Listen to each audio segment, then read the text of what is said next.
Isang sasakyang sangkot sa rent sangla modus ang matagumpay na na-recover ng mga tauhan ng Highway Patrol Group, Capiz, sa isinagawang follow-up operation sa Barangay Andagaw, Kalibo, Aklan.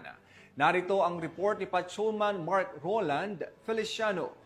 Sa mas pinaiting na operasyon ng PNP Highway Patrol Group sa pagsugpo kontra karnaping, isang sasakyang Mitsubishi Montero ang matagumpay na na-recover ng mga operatiba ng HPG Capiz sa pangunguna ng kanilang provincial officer na si Police Captain Pedro T. Macababa Jr. sa Barangay Andagaw, Kalibo, Aklan nitong nakarang araw. Ito naman ang panayam ni Police Captain Macababad sa nasabing operasyon.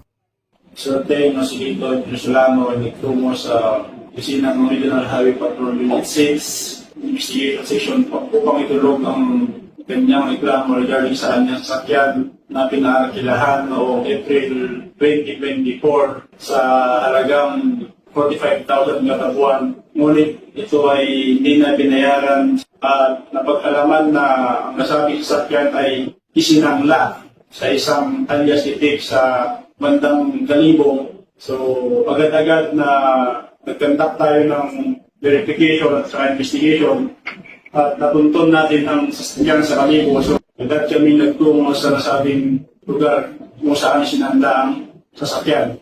At nung ipaliwanag namin ito sa napagsanlaan ay agad naman itong voluntaryo sinurrender nang malaman niya ang status ng dinala namin ng nasabing sasakyan sa Regional Highway Patrol Unit 6 para sa macro-watching examination at further verification. Ipinaliwanag ng HPG ang status ng sasakyan at voluntaryo namang isinurrender ito ng possessor. Pansamantalang nasa kustodiya ng Regional Highway Patrol Unit 6 ang nasabing sasakyan at sasailalim sa macro-etching examination ng forensic group. Sa anumang katanungan, reklamo o impormasyon, ang himpilan ng HPG mula Luzon, Visayas at Mindanao ay palaging bukas upang kayo'y tulungan. Kami ang Highway Patrol Group, ang kakampi nyo sa kalsada na patuloy na magbibigay ng serbisyong HPG. Dahil dito sa ating bagong Pilipinas, ang gusto ng pulis, ligtas ka. At sa iba pang balitang serbisyong HPG, tumutok lamang sa aming YouTube channel at Facebook page na Police News Network.